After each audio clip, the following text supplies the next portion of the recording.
Me voy a presentar. Fíjense que pues mi nombre es Jorge Tadeo González Estrada y soy docente de la Sociedad Mexicana Forense en el área del sistema penal acusatorio. Bueno, mi formación es de abogado. Me ha comentado la licenciada Maritza pues que el diplomado es un diplomado en psicología forense. Y bueno, pues hemos trabajado en otros diplomados de la misma índole. Esta sesión que pues es para que todos ustedes o todas ustedes pues tengan el entendimiento necesario de lo que es el sistema acusatorio. Porque pues como ustedes saben, hoy en día a la hora de ir a un juicio o de fungir como perito en un juicio al menos de tipo penal, pues el dictamen escrito no va a ser suficiente, ¿no? Y al no ser suficiente, pues tendremos que ir a una audiencia en donde se nos va a enfrentar a la contradicción, es decir, se le va a dar la oportunidad a la parte que nos ofrece de que nos interrogue y a la contraparte de que haga un contraexamen o un contrainterrogatorio, ¿no? En ese sentido, pues la idea de esta sesión es darles un panorama de a lo que se van a enfrentar en un juicio oral. Muy bien. Entonces, la temática que yo siempre he querido manejar en estas sesiones es la siguiente. En el momento en que ustedes quieran participar, yo les pediría que me escribieran aquí en el chat su pregunta para que la podamos ir solventando, ¿no? La podamos escuchar y la podamos plantear. Pregunta o comentario, ¿no? Pregunta o comentario. Bueno, sentado lo anterior, aquí estoy viendo que hay una parte que no alcanzo a leer.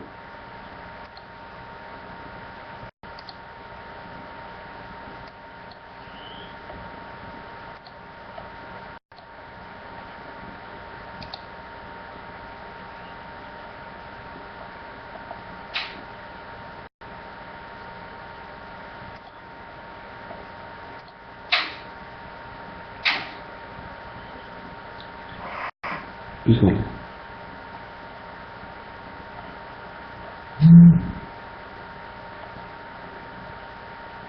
Ok, bueno. Hay una parte que no alcanzo a leer aquí en el chat. La última pregunta. ¿El último comentario lo hizo la licenciada Abigail o hay un comentario posterior a ese? Ilse Abigail.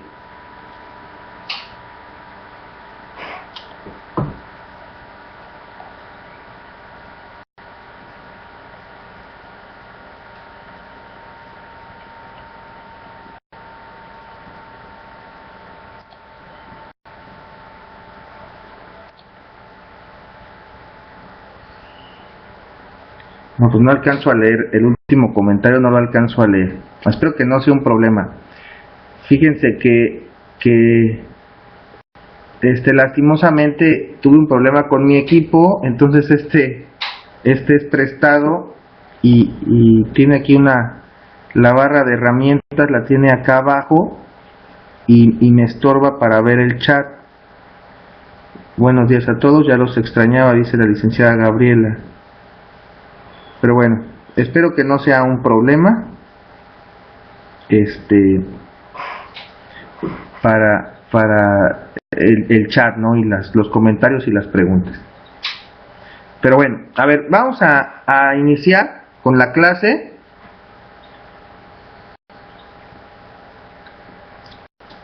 Entiendo que la mayoría o la totalidad de ustedes pues son psicólogos, ¿no? O psicólogas. En ese sentido, voy a tratar de ser lo más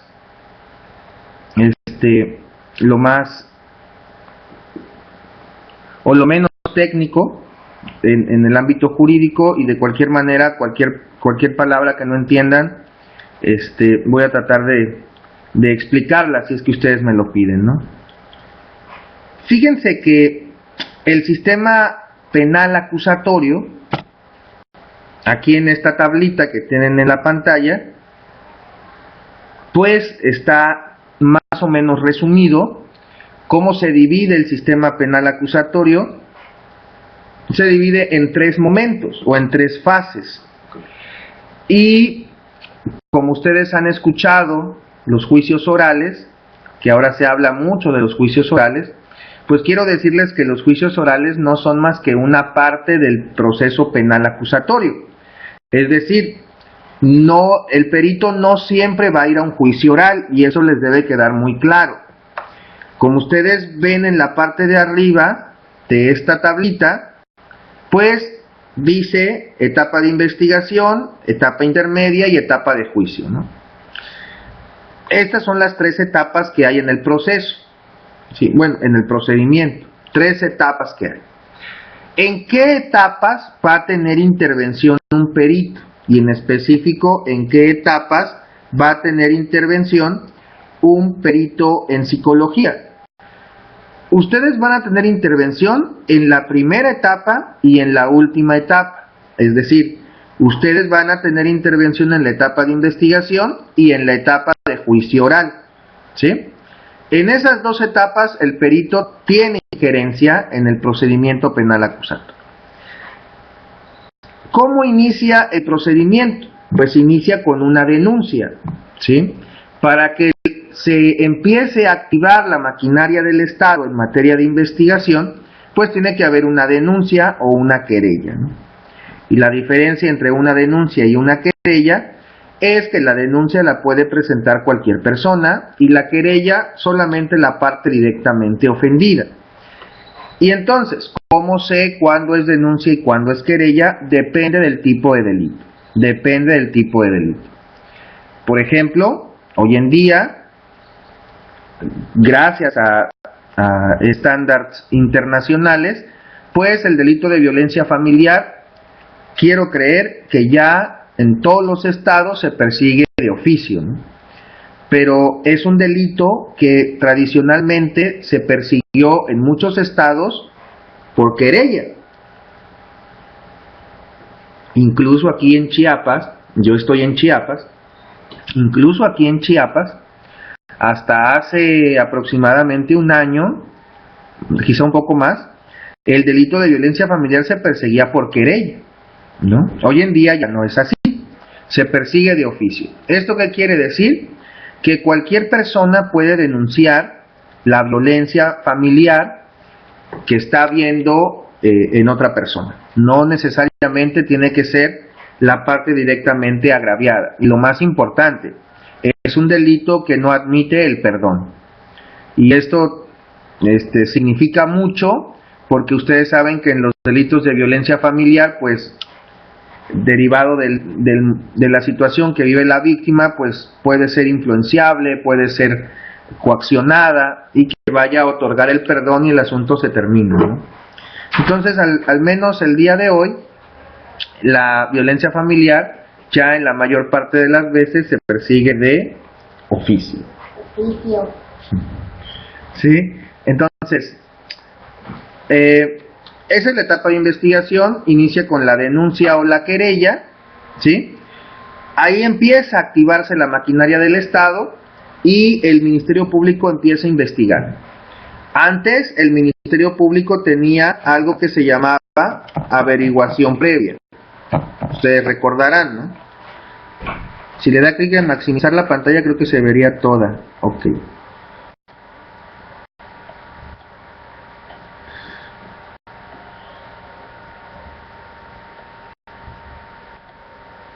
Es verdad. Muchas gracias a la licenciada Lili, que no alcanzaba a ver ese comentario, y ahora ya veo perfectamente el chat, ya lo veo perfectamente. Ok, antes tenía el Ministerio Público algo que se llamaba averiguación previa. Hoy en día lo que tiene es algo que se llama carpeta de investigación, ¿no? Tiene una carpeta de investigación. Antes tenía una averiguación previa, hoy se habla de carpeta de investigación. ¿Y la carpeta de investigación qué es? Pues es un expediente en donde va glosando, en donde va recabando todos sus registros de investigación, ¿no? Voy a dar un panorama muy amplio de las etapas y luego me voy a meter en cada una de ellas para que ustedes tengan mayor conocimiento de esto, ¿no? Entonces, con la denuncia el Ministerio Público tiene que empezar a investigar. Investiga. Ustedes recordarán que varían las cosas si la persona está detenida o está en libertad, ¿no? Si la persona está detenida, pues el Ministerio Público tiene 48 horas para resolver su situación jurídica, ¿no? Ya sea mandarlo con el juez o dejarlo en libertad. Pero bueno, si esto es una denuncia y la persona está en libertad, pues tiene mucho mayor tiempo para poder tomar una decisión, ¿no? Si lo va a llevar con el juez o de plano a su juicio aquí no hay delito o no se puede probar y entonces decide no llevar el asunto con el juez de control. Incluso me llama la atención, hoy en día hay un sistema de justicia para adolescentes, en donde estas 48 horas que tenía el MP se han reducido y ahora solo tiene 36. Cuando el imputado es un adolescente, entonces el MP solamente tiene 36 horas para llevarlo con el juez de control, ¿no?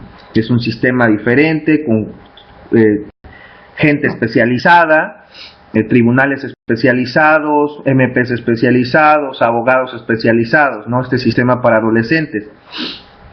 Y que me parece que es también un campo de trabajo para todos ustedes, porque el juzgado para adolescentes, pues forzosamente necesita psicólogos.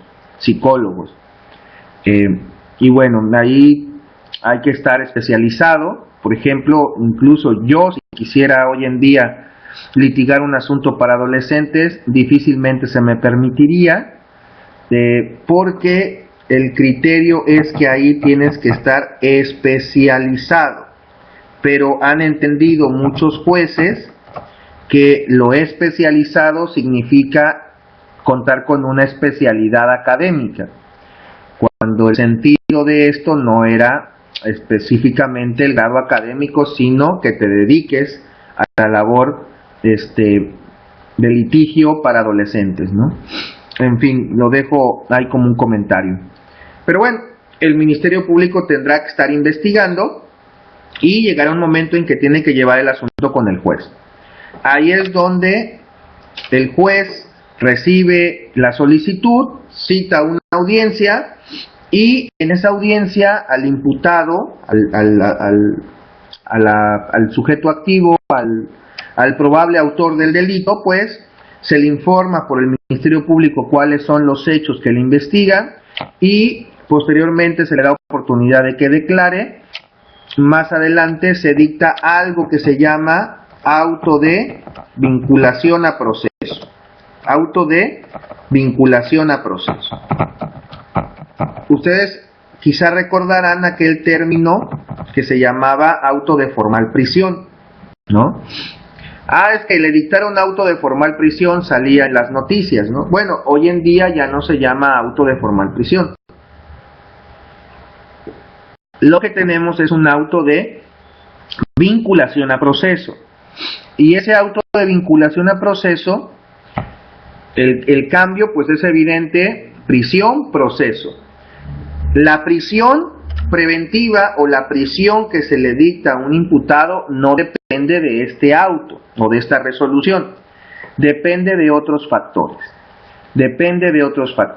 Es decir, hoy en día, ojo que estamos en la primera etapa, El juez tiene 72 horas que se pueden duplicar a petición de la defensa para dictar este auto de vinculación a proceso. Si el imputado decide que necesita más tiempo, se le concede Se duplica el plazo a 144 horas para que ofrezca pruebas. ¿Ok? Pero aún dictado el auto de vinculación a proceso, pues no forzosamente se va a quedar en prisión. Porque hoy en día la prisión es excepcional. La prisión no se dicta con el solo hecho de dictar un auto de esta naturaleza, una resolución de esta naturaleza. Antes el nombre lo indicaba, auto de formal prisión, es decir, ese auto traía aparejada la prisión. Ahora ya no. Para que a una persona se quede en prisión, se necesita o que sea un delito de los previstos en el artículo 19, que son delitos de prisión oficiosa, y estos delitos pues son muy graves, ¿no? ¿Cuáles son estos delitos? Se los pongo aquí rápidamente. Son el secuestro, el homicidio doloso, la trata de personas, la delincuencia organizada, delitos cometidos con medios violentos, como armas y explosivos, dice la ley.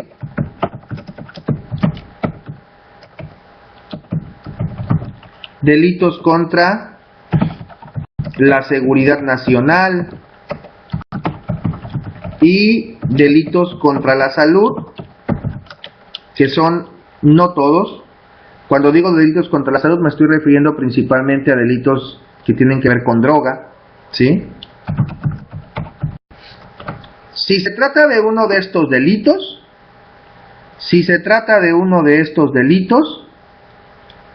el imputado se queda en prisión.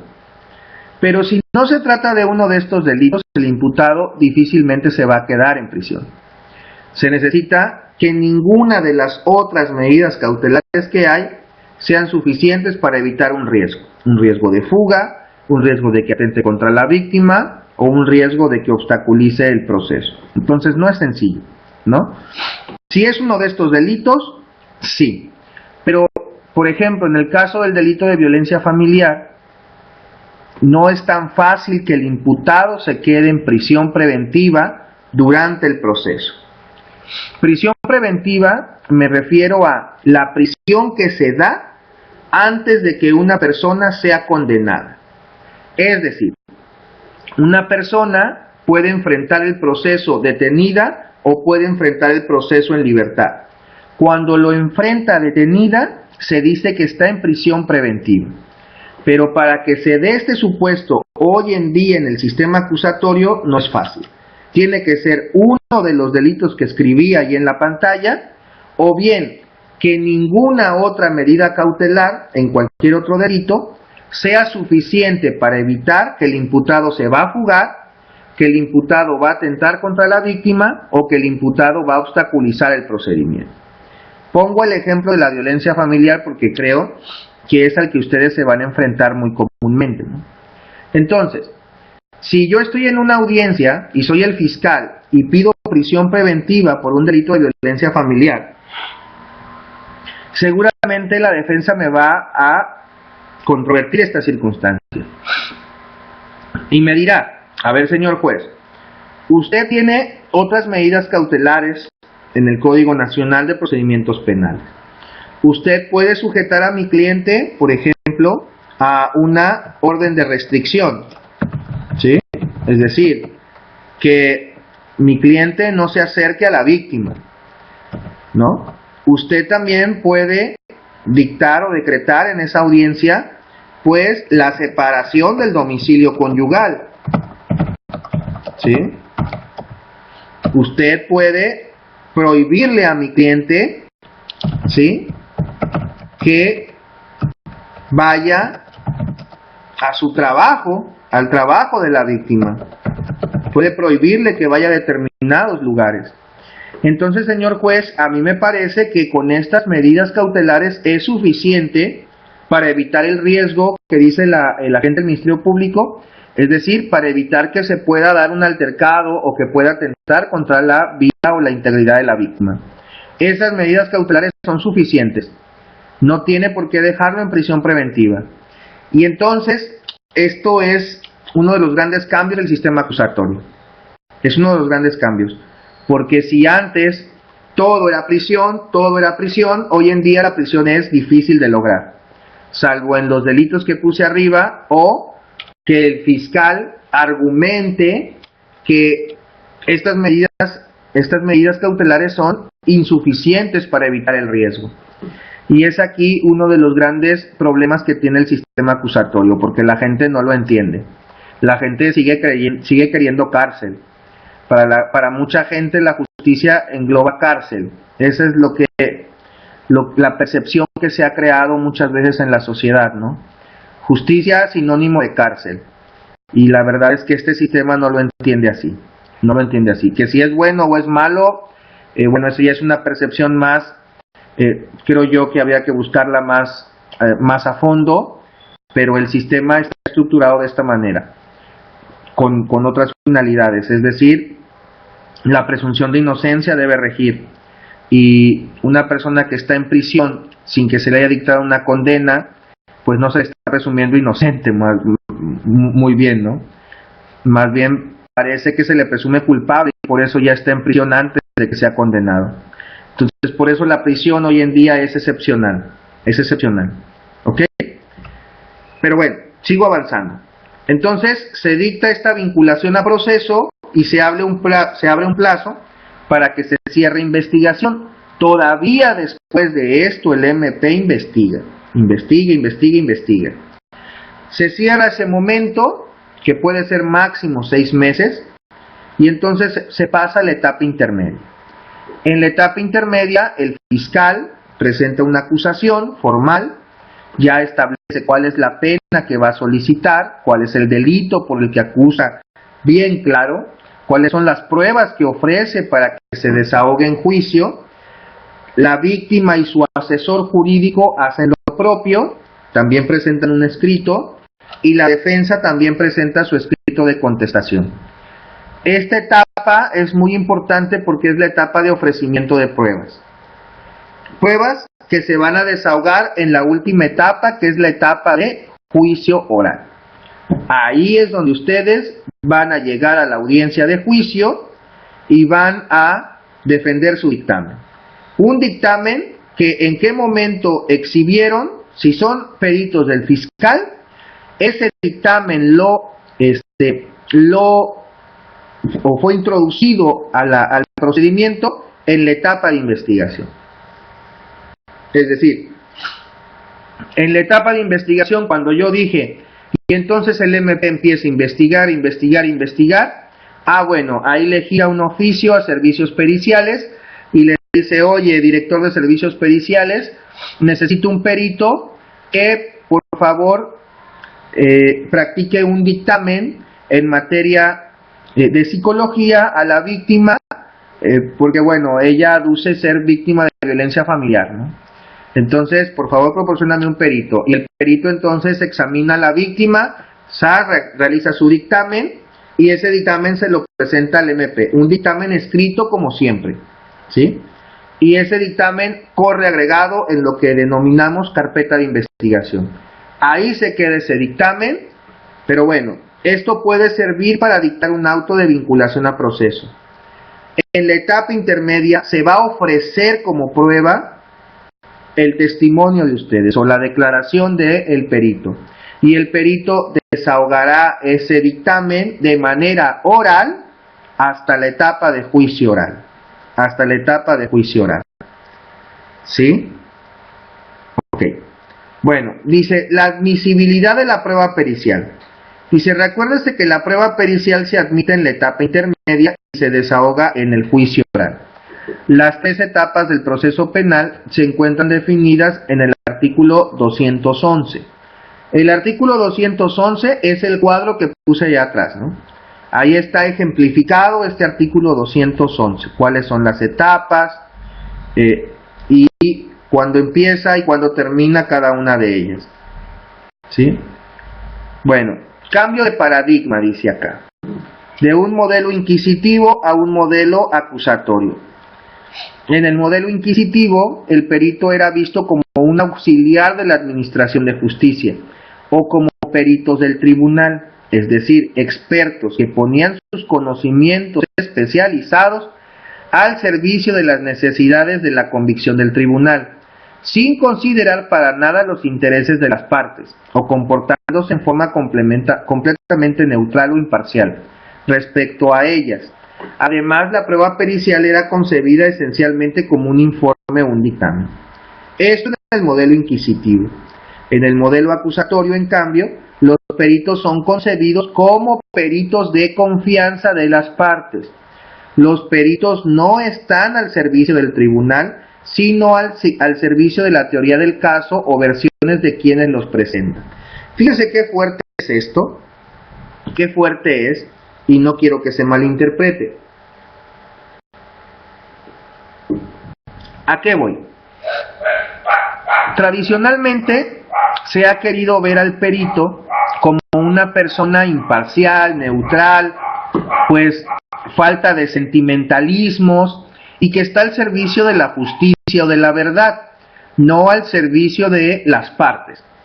Y esto me parece que hay que rescatar algunas cuestiones. Primero, no por el hecho de que a mí me paguen siendo un perito particular, mi dictamen tiene que ser como lo dice la parte que me ha contratado. Es decir, yo por eso tengo un código ético, me rijo por reglas deontológicas y entonces yo no voy a ser un perito servil, ¿no? Un perito que sirve a la parte que me está pagando. Esto no.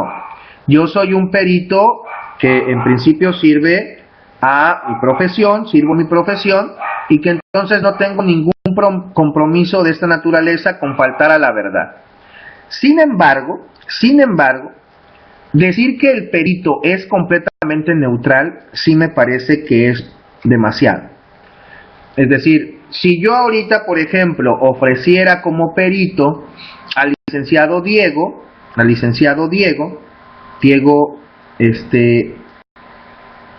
Jikin, y lo llevo a una audiencia de juicio oral para que me determine pues que mi cliente no es una persona violenta como lo ha hecho valer la fiscalía, ¿no? No es una persona violenta. Entonces yo me voy a reunir con él antes de la audiencia, me voy a reunir con él y le voy a explicar cuáles son las preguntas que le voy a hacer y le voy a pedir que se conduzca de una determinada manera y le voy a decir, mire, licenciado, es posible que la otra parte le haga determinadas preguntas y las voy a platicar con él. Y entonces pensar que el licenciado Diego no se va a sentir inclinado hacia mí en lugar de hacia la fiscalía, pues me parece que es cerrar los ojos, ¿no? Por eso, hoy en día, en el modelo acusatorio, los peritos son concebidos como peritos de confianza. Si yo lo llevo a audiencia es porque le tengo confianza. Es decir que es completamente imparcial el perito no me parece que sea la realidad. No obstante, esto no significa que el perito vaya a mentir o que el perito esté al servicio de el abogado que lo contrata. Creo que ese es uno de los cambios, ¿no? En la manera de concebir al perito en el sistema acusatorio. Bueno, problemas en relación a los valores del sistema. Dice, el riesgo de la sustitución y el riesgo del error. Riesgo de la sustitución. Este problema se presenta cuando la opinión experta comienza a utilizarse crecientemente para sustituir el trabajo del razonamiento y construcción de la verdad procesal, encargadas de los jueces. Algunos ejemplos de ello es cuando se admiten expertos que opinan sobre la culpabilidad o inocencia de los acusados, o cuando los razonamientos acerca de la credibilidad de los testigos son sustituidos por opiniones expertas sobre la misma. De esta forma, la decisión final es tomada por el experto y no por el juez. Esto es muy peligroso. Imagínense qué pasaría si hoy en día se admitiera en el proceso penal mexicano la prueba esta del polígrafo. El polígrafo que lo que hace un técnico, un perito, pues es determinar si con la cuestión de las ondas nerviosas que capta el aparato, pues el ritmo cardíaco, el pulso y todo esto, pues si válidamente puedo decir que la persona está mintiendo o no. Esto es peligroso porque entonces vean quién está dictando la sentencia de culpabilidad o de inocencia.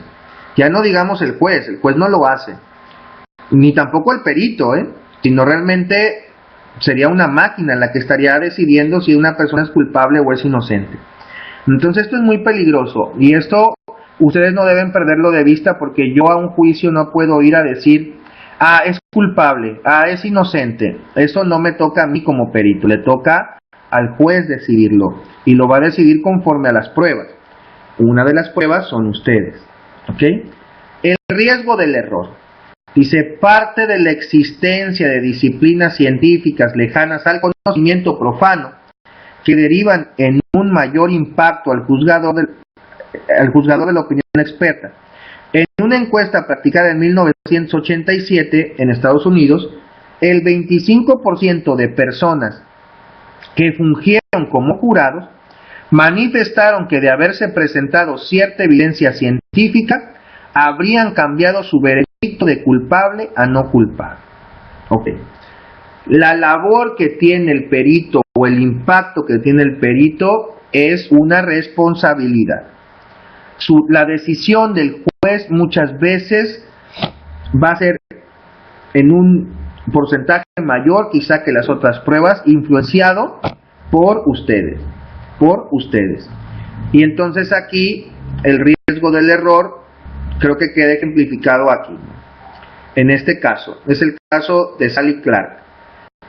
Dice, Sally Clark fue condenada en 1999 en Inglaterra como autora del homicidio de sus 2 hijos lactantes, Christopher de 2 meses en 1996 y Harry también de 2 meses en el año de 1998. La señora Clark siempre sostuvo su inocencia y la defensa se estructuró sobre la base de afirmar que los niños murieron como consecuencia del síndrome de muerte súbita del lactante. La prueba decisiva para su condena fue el estudio del prestigioso pediatra inglés, el Dr. Meadow, quien había sido coronado como caballero por la reina, quien estableció que la posibilidad que se produjeran 2 casos del síndrome en una misma familia era de 1 en 73 millones y que, por tanto, solo podía pasar en Gran Bretaña una vez al siglo. El problema es que dicho cálculo había sido obtenido infringiendo principios básicos de la ciencia estadística. Así, en un estudio realizado por un profesor del área, aplicando correctamente los principios de la disciplina, se pudo establecer que la probabilidad era de 1 en 130.000, por lo que era posible que se diera más de un caso al año en Gran Bretaña. Sally Clark fue finalmente exonerada en un segundo proceso de apelación en 2003. Vean aquí el problema de, ahorita comento lo que dice la licenciada Gabriela, vean aquí el problema del error, ¿no?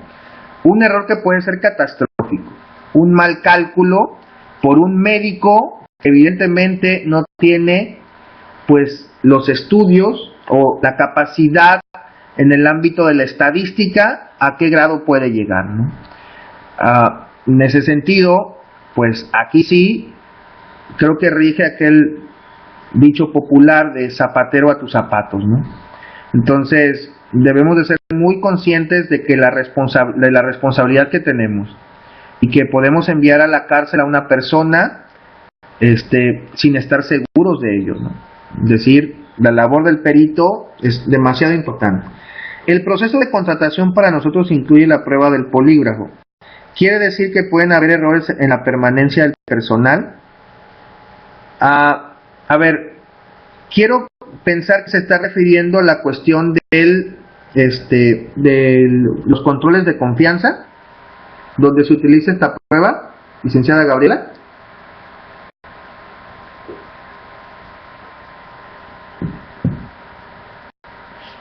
Los controles de confianza que hay para peritos y todo esto. Bueno, creo que sí. creo que no es una prueba idónea, no es una prueba idónea, y esto seguramente incluso el maestro Mario Vázquez se los puede confirmar.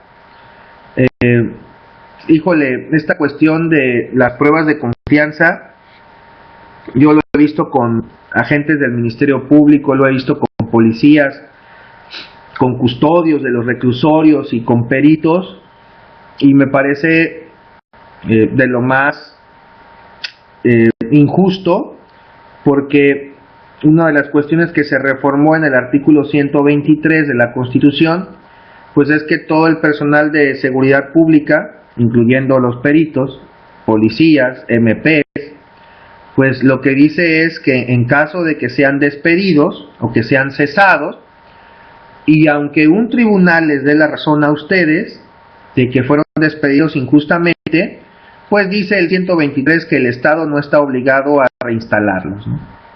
Solamente está obligado a indemnizarlos. La cuestión de que si la prueba es idónea o no, bueno, creo que los controles de confianza adolecen de muchos vicios, ¿no? Cuando me ha tocado ver o saber que aquí cuando le dicen a una persona de seguridad pública, no pasaste el control de confianza, entonces te vamos a cesar o te vamos a suspender, ni siquiera le muestran las pruebas. Es decir, nunca le dicen aquí están las pruebas, aquí están los dictámenes, aquí está lo que, en qué saliste mal, ¿no? ¿En qué saliste mal? Y bueno, esto se podrá combatir a través, en algunos casos, cuando el cese todavía no se haya dado, se podrá combatir a través del amparo, o incluso se podrá combatir a través de un juicio administrativo cuando ya se dio el cese, ¿no? Si usted pertenece a servicios periciales, híjole, ni siquiera esto es un juicio laboral propiamente, al menos en mi experiencia acá en Chiapas, en Veracruz, no es un juicio laboral, aunque es un juicio laboral, en el fondo, en la forma no lo es un juicio administrativo, que es ahí donde muchas veces se pierden los asuntos porque se presentan ante la Junta de Conciliación y realmente no, es un juicio administrativo que hay que promover, ¿no? Yo he visto que hay amparos que se han ganado por el solo hecho de que a las partes no les hicieron saber cuál es el resultado del dictamen, ¿no? O sea, no me pueden decir a mí, no pasaste el polígrafo y que no me digas, aquí está la prueba, ¿no? Su interrogatorio, el resultado, ahí es el riesgo. Eso lo sé porque trabajé en el Centro de Control y Confianza de unas reacciones por la interpretación del poligrafista y su interrogatorio. El resultado ahí es el riesgo. Eso lo sé porque trabajé en el Centro de Control de Confianza. Ok, muy bien, gracias al licenciado David. Aquí lo que me parece es que si esto llega a pasar, antes de que se dé el cese, se puede interponer el amparo para efecto de pues que se le den a conocer los resultados. Y muchas veces la Secretaría de Seguridad Pública no quieren dar a conocer los resultados. Si no los dan a conocer, pues es evidente que el cese pues está es ilegal. Pero lo que me preocupa es que aún ganando el proceso, aún ganando el juicio, pues el perito, que el médico, el perito en grafoscopía, el psicólogo forense, pues que no tiene asegurado su reingreso, porque la Constitución es muy clara en el 123, cuando dice, estás obligado a indemnizarlo, pero no estás obligado a reinstalar. Eso me parece que no cumple con ningún estándar internacional, porque en lugar de que se castigue a la persona que actúa injustamente, que en este caso es la persona que despidió ilegalmente a otra, pues sigue victimizándose al perito, al policía que injustamente fue retirado de su cargo. Pero bueno, son temas difíciles de entender, ¿no? Y más cuando vienen desde la Constitución. Bueno, dice aquí, la admisibilidad de la prueba pericial, Mauricio Dus, Dice, para DUS la admisibilidad de la prueba supone 4 rubros. 1. Pertinencia o relevancia. 2. Necesidad del conocimiento experto. 3. Idoneidad del perito. Y 4. Credibilidad del dictamen. La pertinencia y relevancia. La pertinencia y relevancia. Dice, es un criterio de admisibilidad clásico, normalmente regulado como presupuesto general para decidir el ingreso de cualquier tipo de prueba en los sistemas procesales penales, siendo artículos 183 del Código Penal de Costa Rica y Guatemala establece: un medio de prueba para ser admitido debe referirse directa o indirectamente al objeto de la averiguación y ser útil para el descubrimiento de la verdad. En México, esta exigencia se lee en el artículo 346. Exclusión de los medios de prueba para la audiencia del debate. Una vez examinados los medios de prueba y de haber escuchado a las partes, el juez de control ordenará fundadamente que se excluyan de ser rendidos en la audiencia de juicio aquellos medios de prueba que no se refieran directa o indirectamente al objeto de la investigación y sean útiles para el esclarecimiento de los hechos. A ver, una prueba pertinente es aquella que se está refiriendo a los hechos motivo de la investigación. A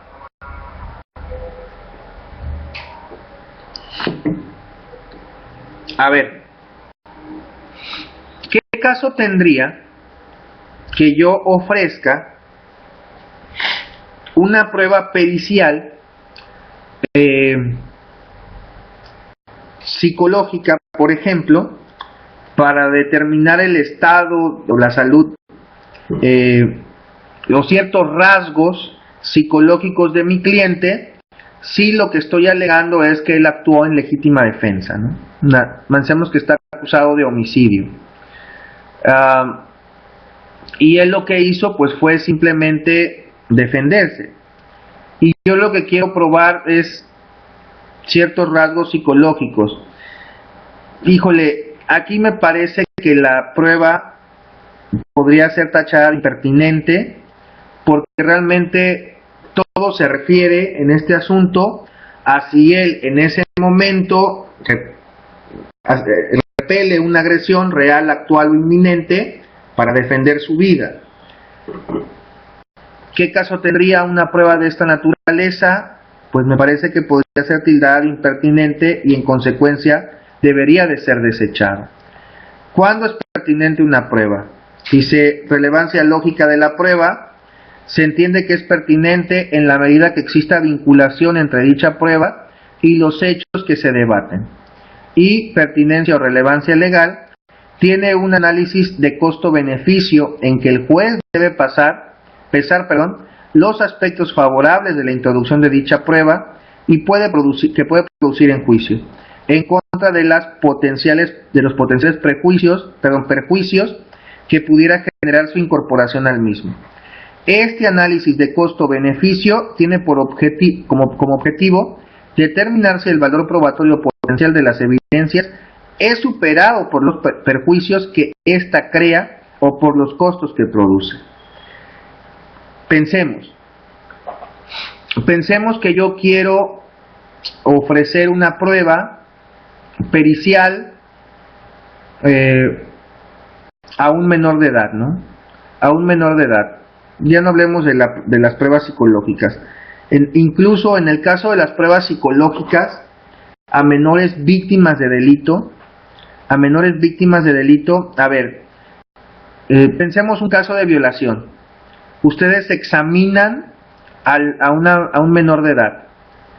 Ustedes podrían plantear en su dictamen que no aconsejan que a la menor se le interrogue en una audiencia posterior. ¿Pudieran aconsejar eso?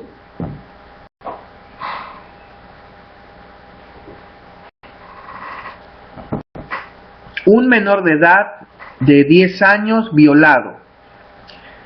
Ustedes hacen el dictamen. Ustedes podrían aconsejar que este menor de edad no sea sometido a un juicio, no sea sometido a un interrogatorio posterior, porque esto puede afectarlo seriamente. pudieran emitir un razonamiento o una recomendación de este tipo en su dictamen?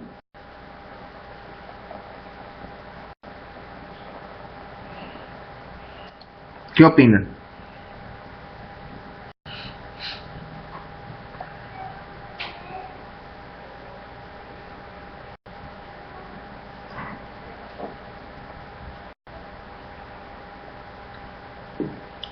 ¿Nadie? O sea, la pregunta es, ¿a ustedes le someten a su valoración a un menor de edad? Someten a su valoración a un menor de edad. Yo no lo haría. ¿Usted no lo aconsejaría nunca? ¿Que al menor no lo sometan a un interrogatorio? Sí. Sería como revictimizar. Ustedes dictaminan sobre la víctima, ¿no? El menor tiene 10 años, ustedes elaboran su dictamen. Mi pregunta es, ¿ustedes pueden aconsejar que posteriormente a este menor no es factible o no es recomendable que se le someta a un interrogatorio por parte del fiscal y por parte de la defensa?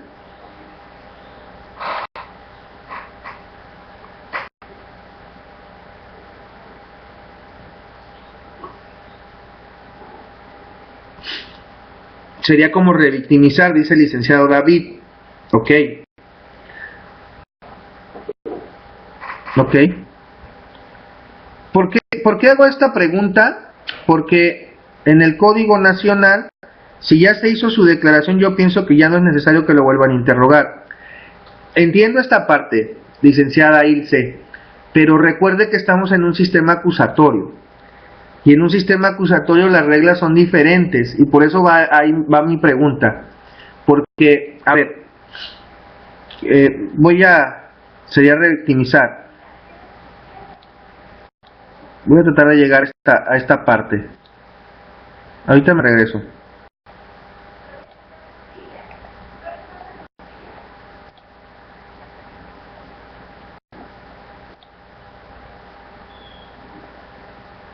No, más atrás.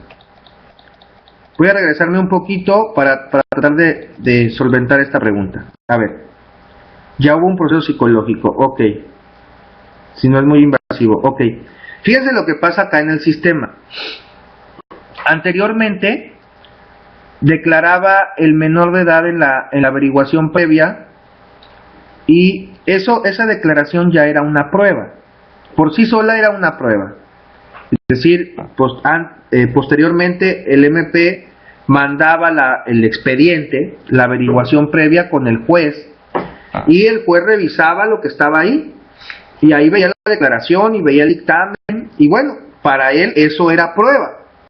¿Y por qué era prueba? Porque el MP tenía fe pública, o así lo decíamos, ¿no? Tiene fe pública. El MP actúa de buena fe, y le creíamos. Bueno, le creía el juez, porque la defensa nunca le creía, ¿no? O hacíamos que le creíamos que era peor. Pero en el sistema acusatorio, aquí con las 3 etapas, las cosas cambian. Las cosas cambian. ¿Y por qué cambian las cosas? Porque cuando yo voy a juicio, cuando yo voy a la última etapa, la que está en amarillo, a mí no me sirve su dictamen. A mí no me sirve la declaración de la víctima.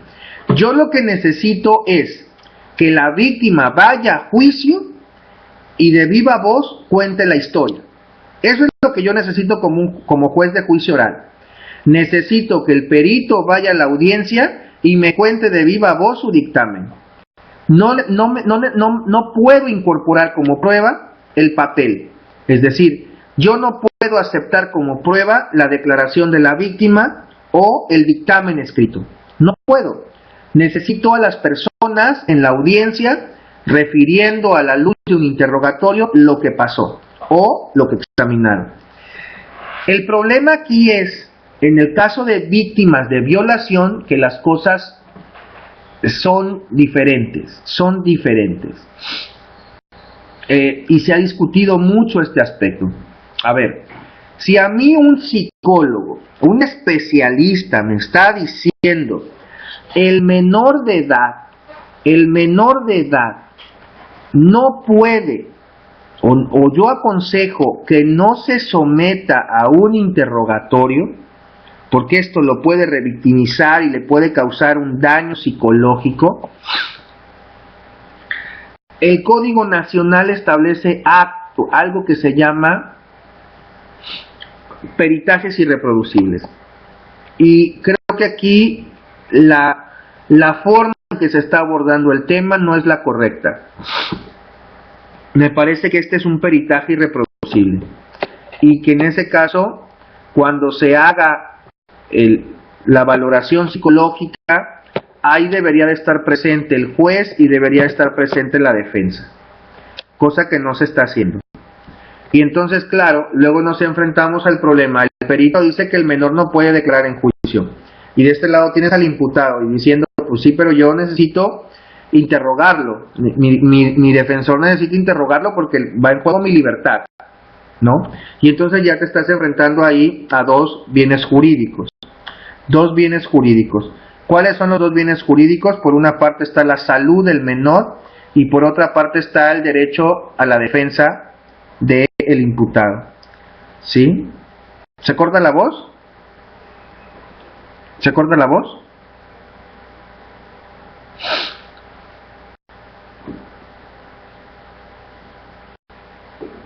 ¿Los demás no me escuchan?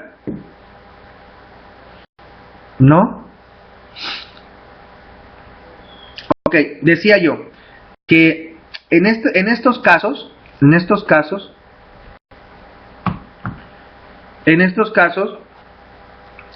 bueno, lo voy a repetir, ¿no?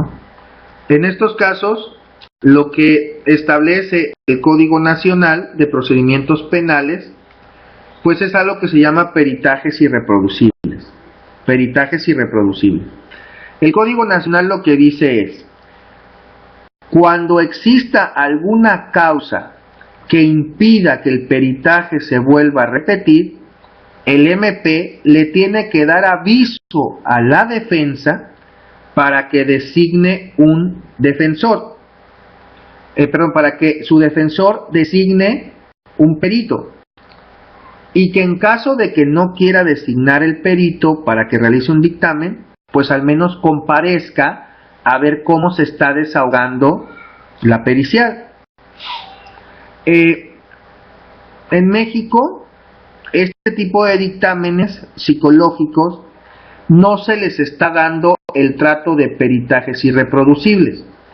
Un peritaje irreproducible, claro, sería un examen o un exudado vaginal, ¿no? Pensemos, le hacen un exudado vaginal a la víctima y toman una muestra. Ah, bueno, pero la muestra es tan escasa que con un solo dictamen se va a agotar. ¿Qué tiene que hacer el MP? Le tiene que dar aviso al defensor para que designe un perito. Y el perito vaya y elabore su dictamen conforme al mismo tiempo que el perito de la Procuraduría. O, si no quiere elaborar el dictamen, pues que esté presente, ¿no? Y claro, esto es una decisión ya propia de la defensa, ¿no? Pero en un examen psicológico, pues no se le está dando el carácter de peritaje irreproducible. ¿Por qué? Pues porque, como es evidente, las cosas son distintas, ¿no? Acá tengo un exudado, una muestra que se me va a agotar y que es entendible. Y acá dicen, bueno, acá, pues, la víctima no se va a consumir con que la perito le haga el dictamen. Ajá, a un menor. Pero el problema se da cuando el perito dice, yo no recomiendo o yo no aconsejo que al menor se le someta a interrogatorios posteriores. Entonces, cuando el psicólogo dice eso, ya estamos en un caso de un peritaje irreproducible. Estamos en un caso de peritaje irreproducible. ¿Por qué?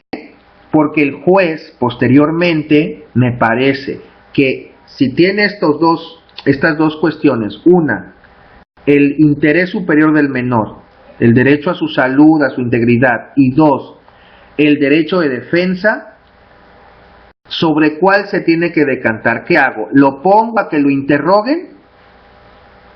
¿O lo pongo,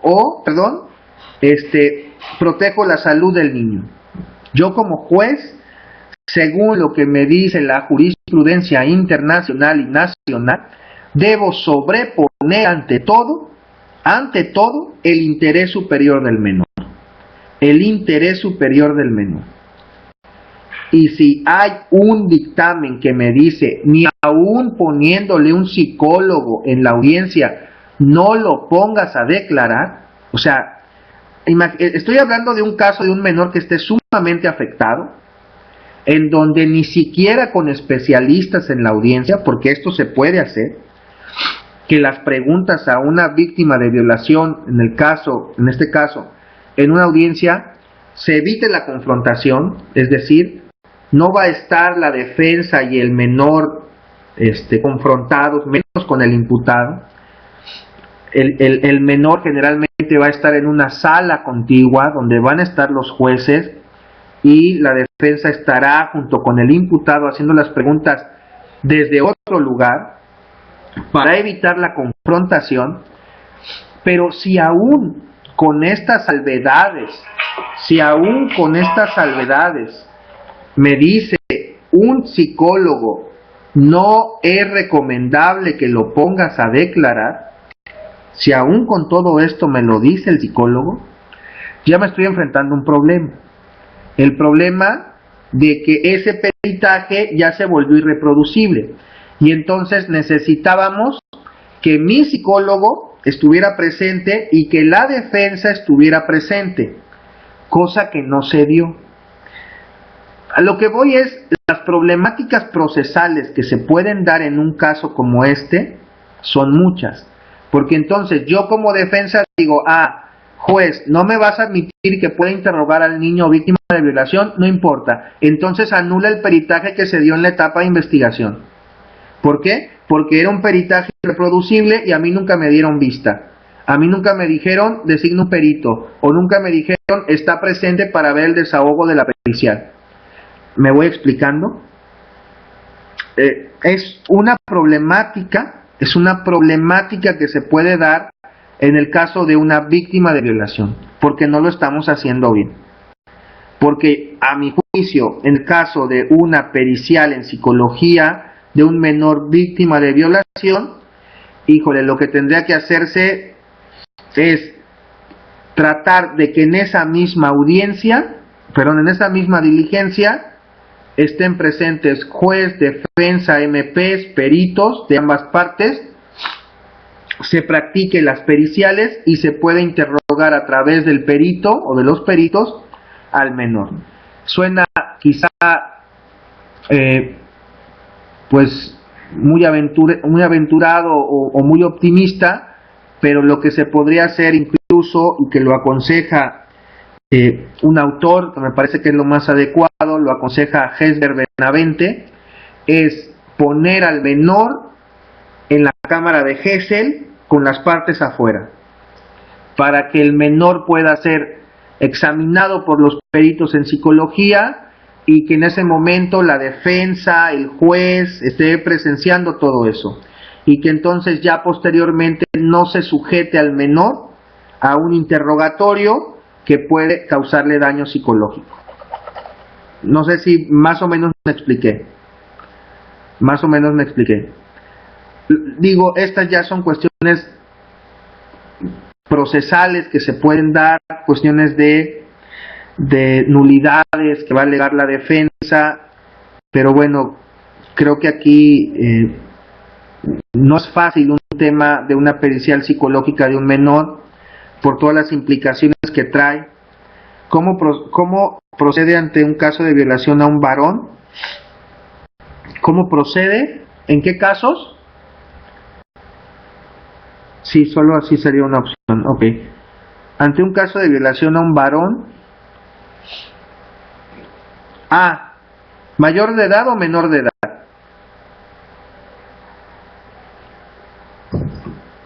¿Varón mayor de edad o menor de edad?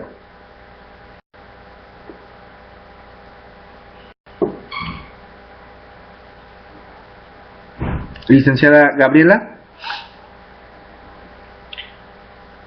Porque si es menor de edad me parece que es el mismo trato, ¿eh? Si es menor de edad me parece que es el mismo trato que si fuera niña. Ah, en ambos casos, ¿cómo lo comprueban? Ah, ok. ¿Cuáles son las periciales que se utilizan? Pues en el caso de las niñas, pues es una pericial ginecológica y proctológica.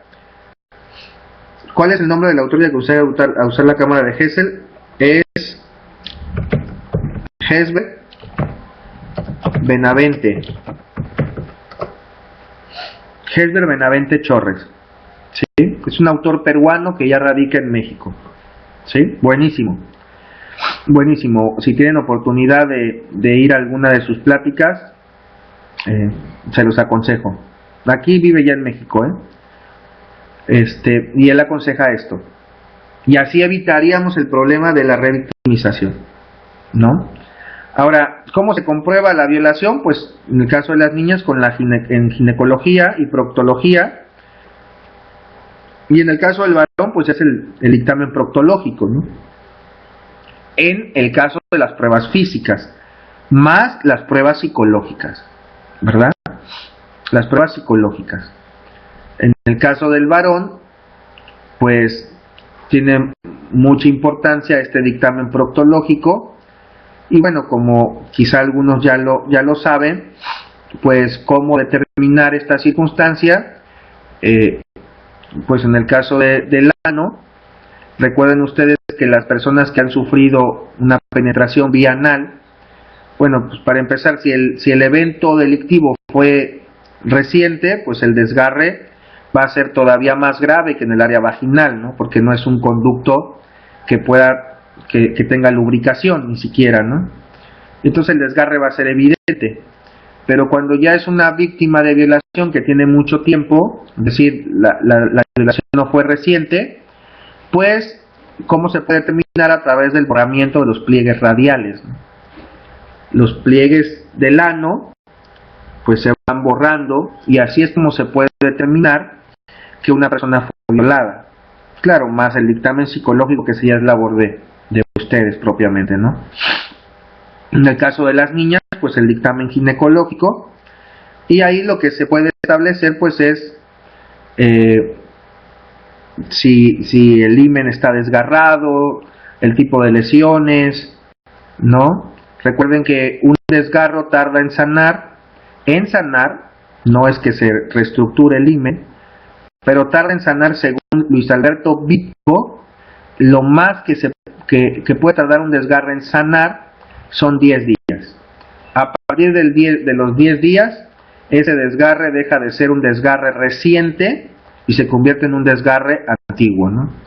Y el desgarre antiguo, al día 12 y al año, se va a apreciar de la misma manera. Es decir, ya no se puede determinar con qué anticipación fue el evento o fue el desgarre, no fue la penetración en este caso. En esa virtud, pues estas son las pruebas que se pueden utilizar para... ¿No existe una violación de mujer a hombre sin penetración anal? ¿No existe una violación de mujer a hombre? No, a mi juicio no. No se puede. O sea, en un coito normal, perdón, es decir, vaginal, en un coito normal vaginal, yo soy de la idea que nunca puede haber una violación de una mujer hacia un hombre. Nunca. Ni por violencia física, ni por violencia moral. ¿Sí? Bueno, me retracto. Sí podría haber, en un caso muy especial, pero, a ver, por ejemplo, si a mí me dijera mi jefa, ¿no? Me dijera mi jefa, que no tengo jefa, pero si tuviera jefa me dijera, ¿sabes qué? Podría ver si se usan objetos, claro. Ajá, ajá. Yo me refería, por acá lo que dice la licenciada Gabriela es de forma convencional. Quiero creer que se refiere a pene y vagina, ¿no? Entonces, imagínense que a la persona le dice su jefa, pues si tú no accedes a tener relaciones sexuales conmigo, te voy a correr. Y aparte ya te caché que te clavaste ahí una lana de la empresa. Entonces te vamos a meter al bote, te vamos a acusar de robo, de defraudación, o de administración fraudulenta, no sé, ¿sí? Te empiezan a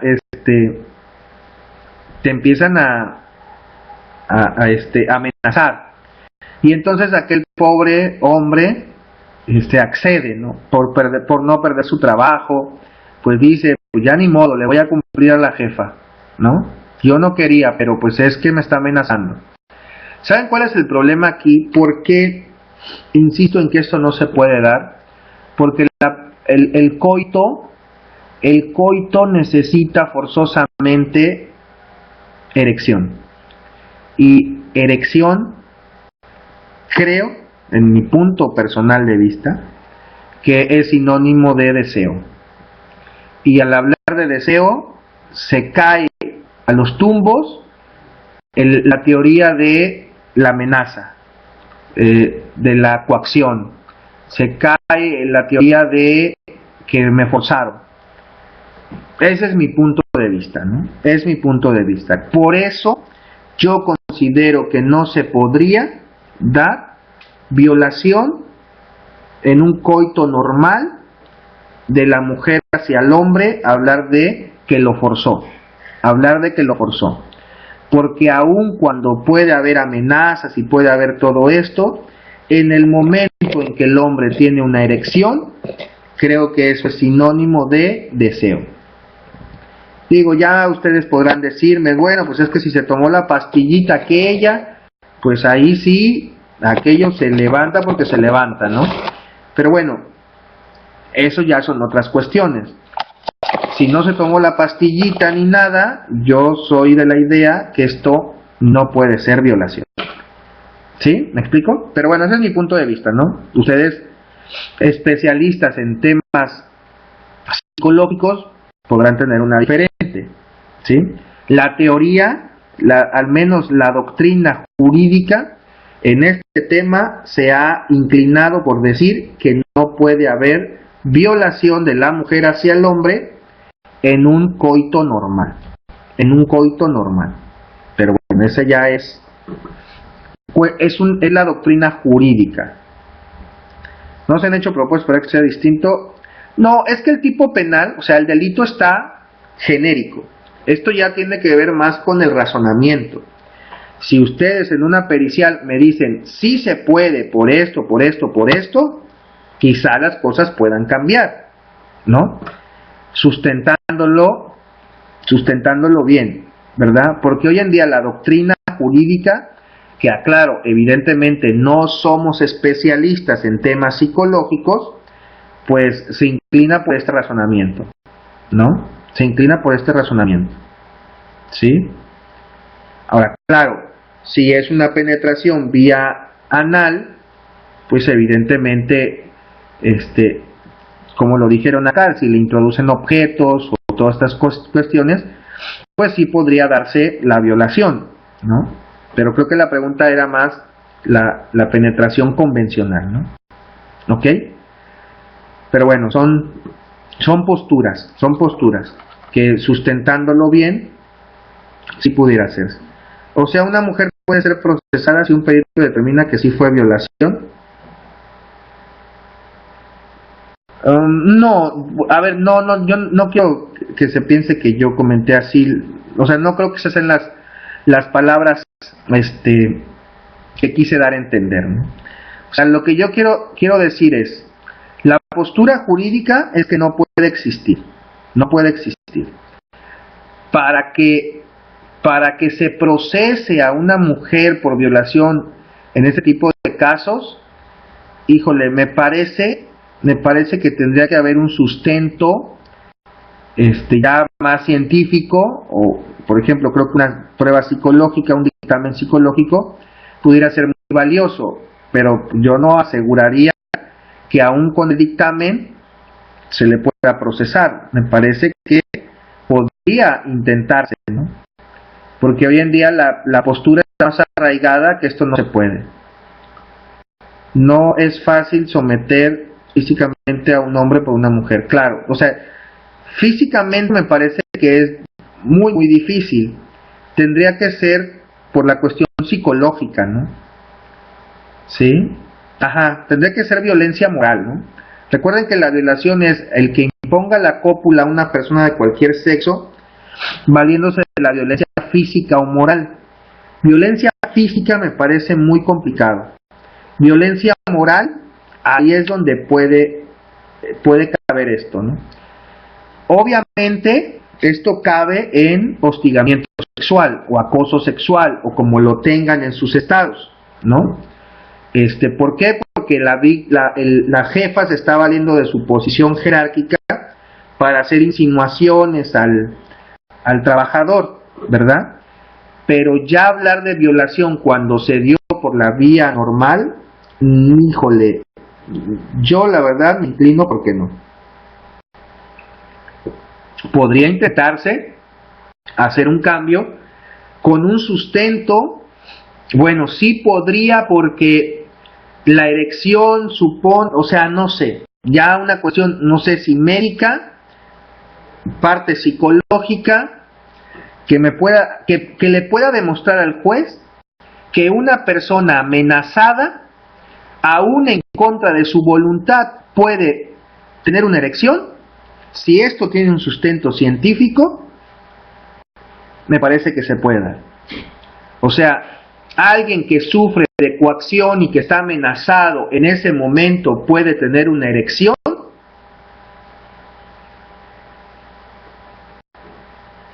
Esto podría darse, si esto tiene un sustento. Si no lo demuestran, creo que es muy complicado procesar a una mujer por violación. Existe un delito, pero no propiamente violación. Sí, claro. Bueno, también sería mi punto de vista, ¿no? En este tipo de asuntos de violación, ¿no?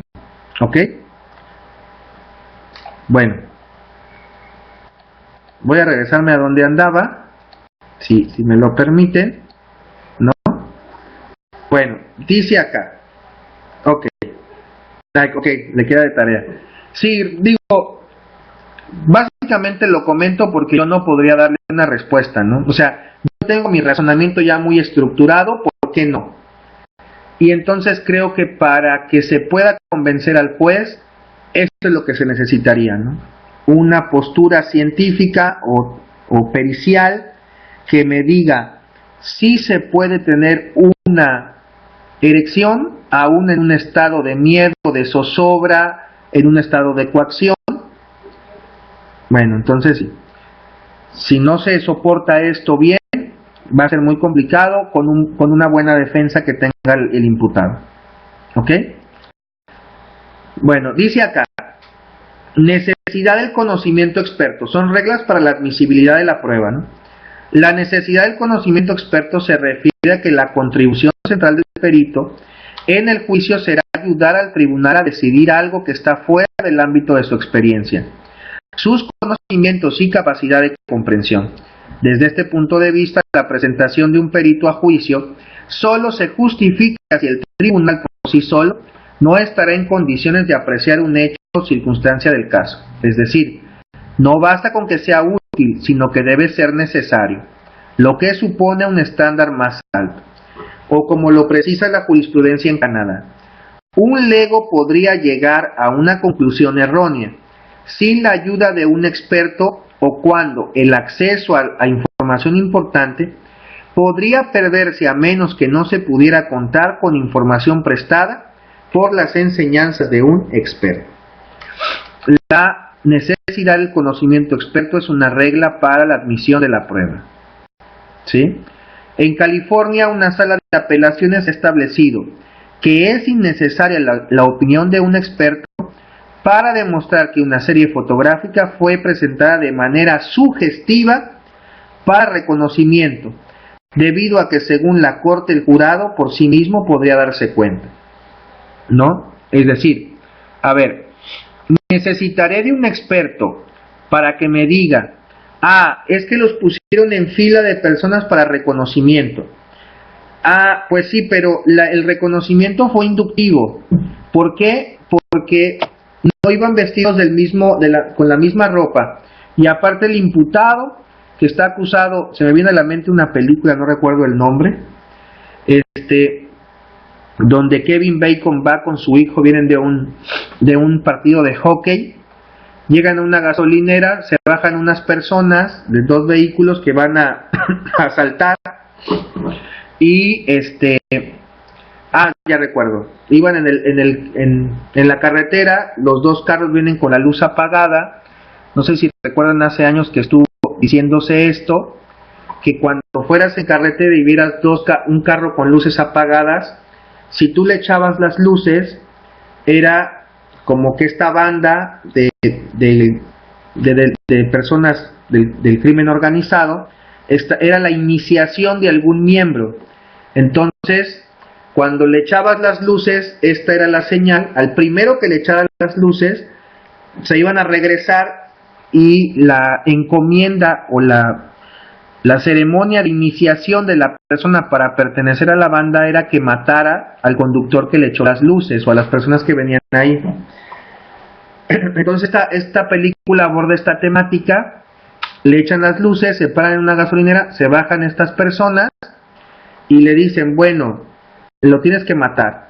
Y matan al hijo de Kevin Bacon, él está cargando la gasolina, su hijo está en la tienda, ahí es donde lo matan, y él entra cuando todos los demás están saliendo y alcanza a agarrar al asesino de su hijo, le descubre la cara que está con pasamontañas, pero luego se le alcanza a zafar, sale corriendo el muchacho y en la carretera pasa un automóvil, lo atropella, ¿no? Entonces, a la hora de hacer el reconocimiento de personas o la fila de personas, pues resulta que este sujeto, el muchacho, el imputado, que es el único que pudieron detener porque quedó ahí tirado en la calle, ¿no? Tiene un parche en la cabeza. Entonces la pregunta será, ¿de verdad necesito un experto que me diga, oye, este reconocimiento fue inductivo? Cuando cualquier persona puede darse cuenta, es decir, ninguno trae el parchezote en la cabeza, nada más él. Es evidente que aquí cualquier persona podría darse cuenta que es un reconocimiento inductivo, ¿sí?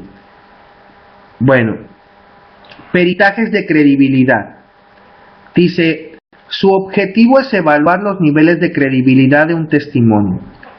Voy a tratar de resumir las cosas. El material se lo van a quedar, pero pues nosotros tenemos solamente 3 horas, ¿no? Y voy a tratar de ir resumiendo las cosas. No voy a leer todas las láminas. ¿A qué se refiere esto? A ver, ustedes son expertos en una materia. Ustedes estudian otros autores, otras teorías, y de esos autores y de esas teorías, ustedes pues aplican ese conocimiento, ¿no? Pero el día de ayer en una clase me decía un maestro, ¿no? Profesor mío, y decía, a ver, ustedes son, de verdad son, son abogados. Perdón, él comentaba, a ver, ¿ustedes qué es lo que hacen? Decía, repiten, porque aparte es asesor de la tesis, ¿no? De posgrado. Y entonces nos estaba dando algunos tips para la tesis. Y entonces decía, ¿ustedes qué hacen? ¿Repiten lo que otros dicen? Pues eso es basura. Es basura. Entonces, si realmente quieren contribuir en algo, pues tienen que hacer filosofía, ¿no? Y entonces decía algo, el que produce, por ejemplo, es un médico, el que repite es el huesero, ¿no? Entonces, pues aquí quiero traer este comentario un poco a la labor de ustedes, ¿no? Es decir, ustedes pues son médicos o son hueseros también, solo repiten lo que dicen los demás o también de ustedes sale nuevo conocimiento. Es decir, ustedes pueden crear nuevas teorías, ustedes pueden crear nuevas posturas. Eso es a lo que yo me estoy refiriendo, ¿no? Y entonces aquí, ¿por qué lo traigo a colación? Porque el problema se puede dar en un juicio a partir de esto. Yo creo una teoría nueva, o saco conclusiones nuevas que no están soportadas en ningún autor. En ningún autor. Vean qué difícil es esto para un perito en un juicio. Ir a defender una postura que él mismo acaba de crear y que de eso se vale la defensa para hacer un interrogatorio o un contraexamen. ¿Y esto en quién se soporta? No, pues es una teoría mía. Ah, usted la inventó, ¿cierto? Sí, caray. Estas cuestiones en un juicio, híjole, son difíciles de aceptar, y lo digo con mucha sinceridad, ¿no? Somos muy prejuiciosos, o somos muy malinchistas también, ¿no? Creemos, los abogados, para empezar el abogado se cree como que semidios, y eso no tiene razón de ser. No se da cuenta que su conocimiento es muy limitado, y que yo no sé de psicología, y que yo no sé de grafoscopía, y que yo no sé de grafología, y que yo no sé de criminalística como lo saben otras personas, ¿no? Pero entonces lo que quiere el juez muchas veces es que ese conocimiento que ustedes están diciendo pues esté sustentado. Cuando se trata de una teoría nueva, vienen los problemas, porque si es una teoría, una postura del perito, propia del perito, que no tiene ningún precedente o es novedosa, sí va a crear un prejuicio. Al menos lo que se ha establecido aquí a nivel internacional es que será muy importante cumplir con ciertos parámetros. Uno de ellos es, ¿se ha publicado esto? Es decir, es una teoría nueva. ¿La publicaste ya? ¿La publicaste en una revista de tu materia científica? Eso, estas pequeñas cosas ya le van dando sustento a la pericia, ya le van dando sustento a la teoría novedosa que se está planteando. No quiero decir que esto sea una regla absoluta, pero son ciertos tips que sí pueden dar lugar, cuando es una teoría nueva o una postura nueva, que sí puede dar lugar a la credibilidad por parte del juez. De hecho, en otros países, si estas teorías nuevas no han sido publicadas y aceptadas, la prueba ni siquiera se admite.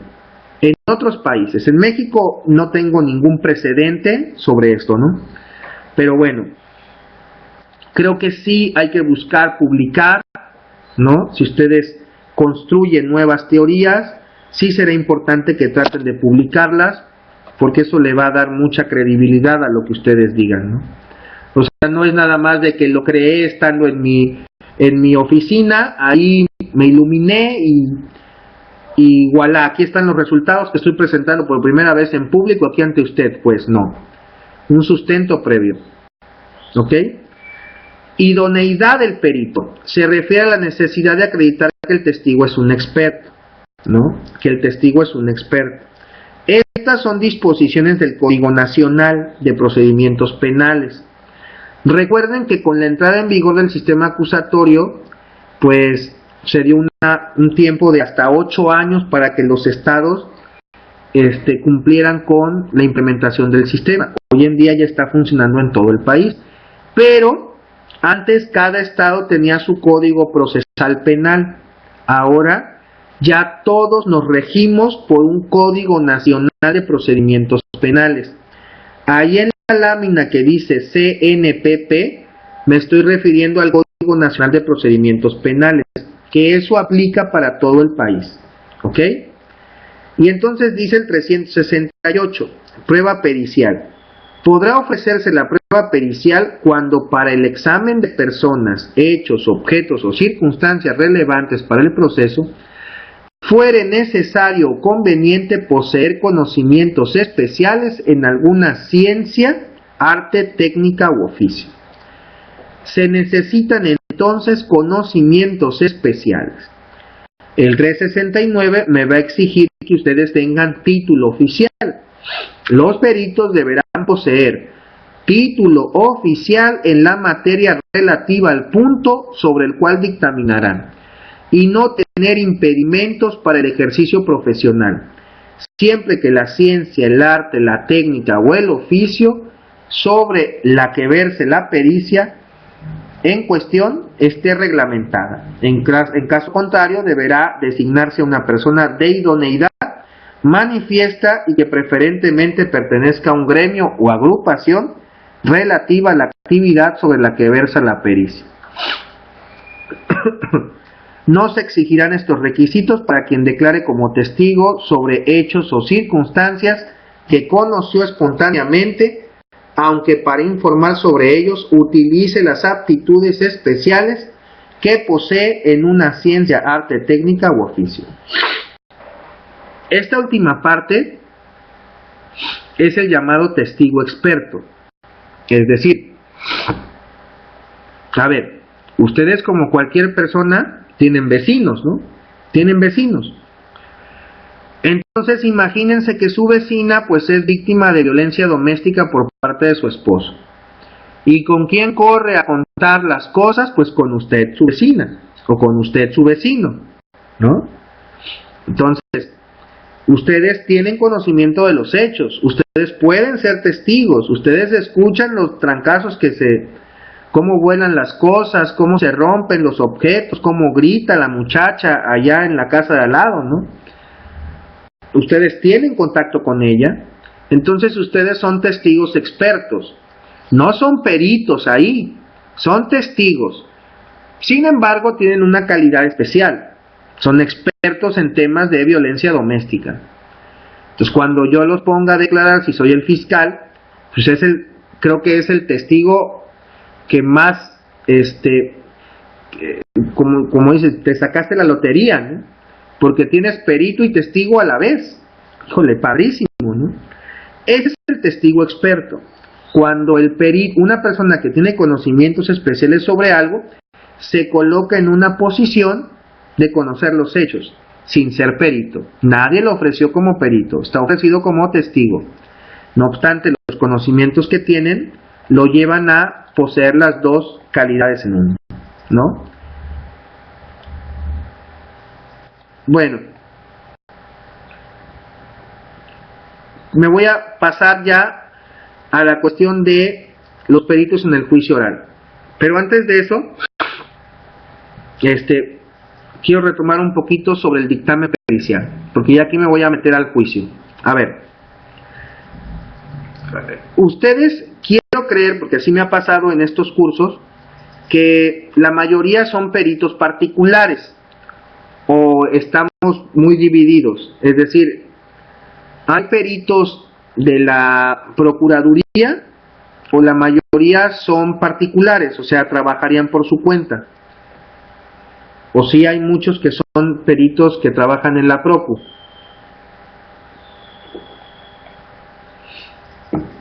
En servicios periciales me refiero, ¿no? Son peritos oficiales particular. Ok. Particular. Bueno, ¿quién me decía que sí trabajó en la Procu? La licenciada Ilse y el licenciado David, ¿no? Creo que ellos me dijeron que habían trabajado en la Procu. Bueno, a ver, el perito de la Procuraduría no tendría tanto problema en cuanto al cambio del sistema anterior a este, porque el perito de la Procuraduría, el MP le gira un oficio, es particular también, particular. Licenciada Ilse, ¿verdad? Ok. No me acuerdo a quién entendí que era también de la Procuraduría o había trabajado en la Procu. Pero bueno, a ver, cuando en un asunto de violencia doméstica, el MP le gira el oficio a periciales para que designe un perito que realice el dictamen, pues el perito va a hacer su dictamen con la metodología que ustedes están viendo en su diplomado y le va a presentar al fiscal el dictamen. Le va a presentar el dictamen al fiscal. ¿Qué pasa en el caso de la defensa? A ver, yo designo como perito de la defensa, bueno, yo hablo con usted, licenciada Silvia, y le digo, licenciada, quiero saber cuánto me cobraría usted por fungir como mi perito en un proceso penal. Mi cliente está acusado de violencia doméstica en contra de su esposa, pero pues mi cliente me dice que esto no es verdad, que la señora, que él nunca le ha pegado a la señora, que la señora más bien está dolida porque pues él la quiere dejar, trabajó en control de confianza, ok, él la quiere dejar, ya están próximos a divorciarse, y entonces ella le dijo que no iba a hacer vida con nadie, y por eso se presentó esta denuncia. Eso es lo que me dijo mi cliente. Entonces yo necesito que usted le haga ese dictamen psicológico para ver si realmente es una persona violenta, como lo dice el Ministerio Público, ¿no?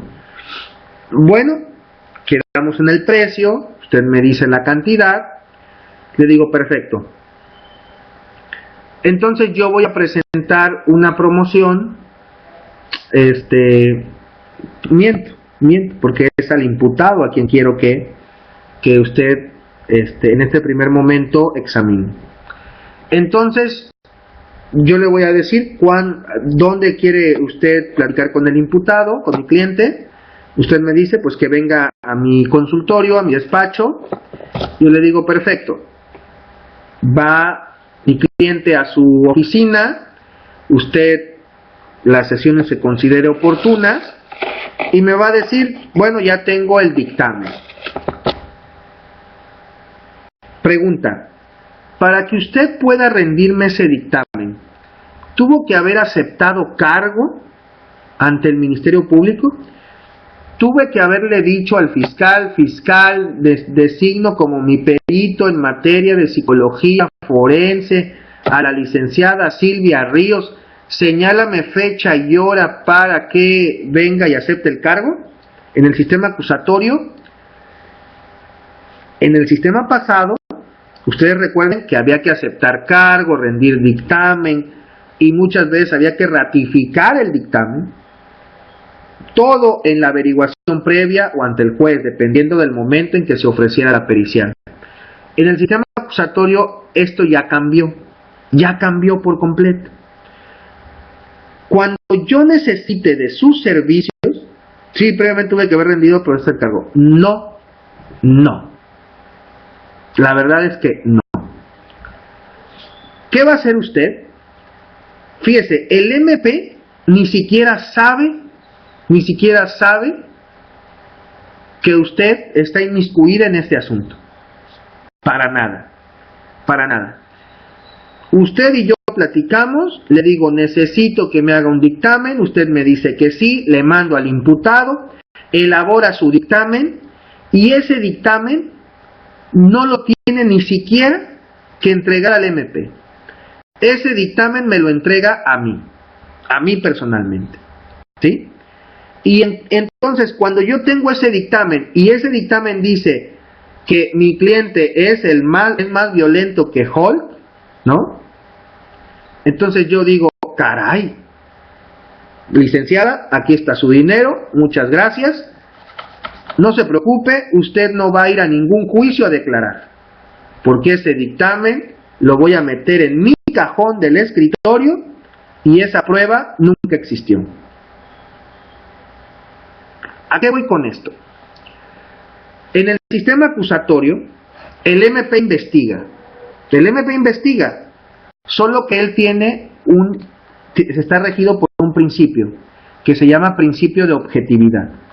El MP, todo lo que investigue, todo lo bueno y lo malo para su teoría, para su caso, o sea, cosas que beneficien la postura de acusar y cosas que beneficien a mi defendido, todo lo tiene que meter en esa carpeta y todo me lo tiene que mostrar a mí.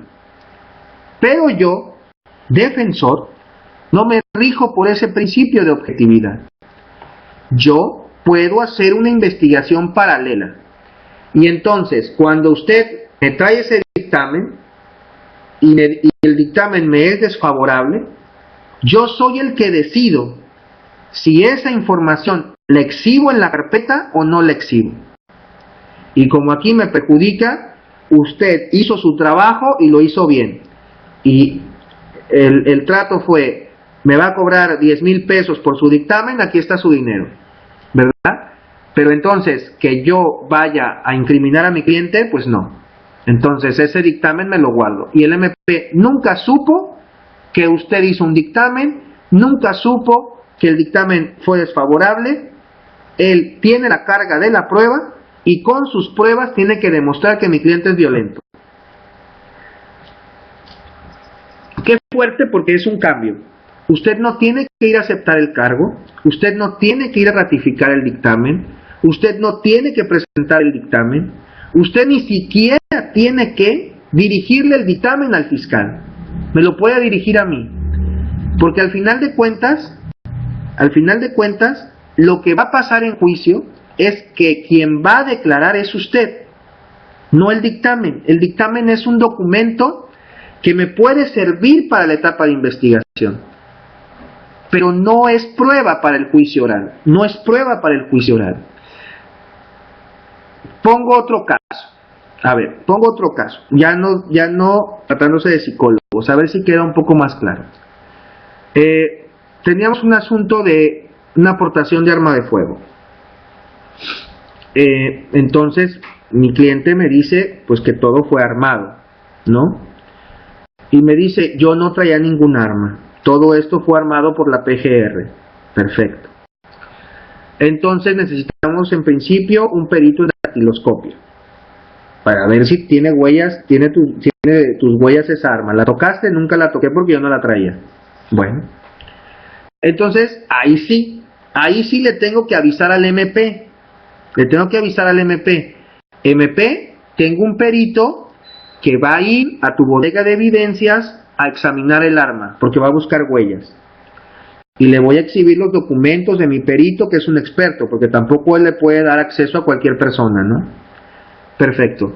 Lo único que hace el MP es levantar una constancia, que tal hora se presentó el perito tal, y que se le dio acceso a la bodega de evidencias, va a firmar el registro de cadena de custodia, le dio acceso a la evidencia, hizo sus estudios que tenía que hacer, su metodología, se fue de la bodega de evidencias y a los 4, 5, 6 días me dice, ya tengo el dictamen. Y el dictamen sale con que, era un informe pericial, porque dice, no encontré huellas. No hay huellas. O sea, yo no puedo decirte que corresponden las huellas a las de tu cliente porque simplemente no encontré. Perfecto. Él elabora un informe y me lo entrega a mí. Yo, incluso, soy el que decido si el informe, en qué momento se lo voy a mostrar al MP. Me regreso otra vez. Me tengo que regresar otra vez a la gráfica inicial. Aquí. Todo eso se recabó en la etapa de investigación. Todo eso se recabó en la etapa de investigación, que es esta, ¿no? Ahí se recabó, ¿sí? Pero, ¿en qué momento yo se lo voy a mostrar al fiscal? Bueno, yo puedo elegir dos opciones. Decirle, MP, ingresa a tu carpeta este dictamen o este informe para que te des cuenta de que las cosas no son como te las planteó la policía, No ejercites acción penal, no lo lleves a juicio porque mi cliente es inocente y estoy dando pruebas y pruebas y pruebas de inocencia. Muy bien, pero quizá estratégicamente yo puedo decir, bueno, estos MPs a mí siempre me dan la carpeta casi para llegar a la audiencia. Bueno, entonces yo no le voy a mostrar el dictamen todavía. Se lo voy a guardar, se lo voy a esconder lo más que puedo. ¿Hasta dónde es lo más que puedo? Hasta esta etapa, hasta la etapa intermedia. Porque cuando yo ofrezca mis pruebas, que voy a desahogar en juicio oral, ahí le tengo que exhibir copia del dictamen o del informe que ustedes me rindieron, que ustedes me elaboraron. Hasta la etapa intermedia es el último momento en que yo tengo que descubrirle al MP ese dictamen o ese informe que ustedes me dieron. No quiero confundirlos mucho, no quiero confundirlos, de verdad, no es mi intención. Lo que quiero que se entienda es una cosa: como ustedes van a ser peritos de la defensa, 1, no tienen que aceptar cargo; 2, no tienen que ratificar dictamen; 3, el dictamen que elaboren, si es un abogado que ya conoce del sistema, les va a decir: el dictamen me lo entregas a mí, no lo presentes al MP, entrégamelo a mí, que yo sabré en qué momento lo ingreso a la carpeta, o si nunca lo ingreso, o si me lo guardo hasta la etapa intermedia en una fase que se llama descubrimiento probatorio. No sé si me voy explicando o los estoy confundiendo. Con confianza, ¿eh?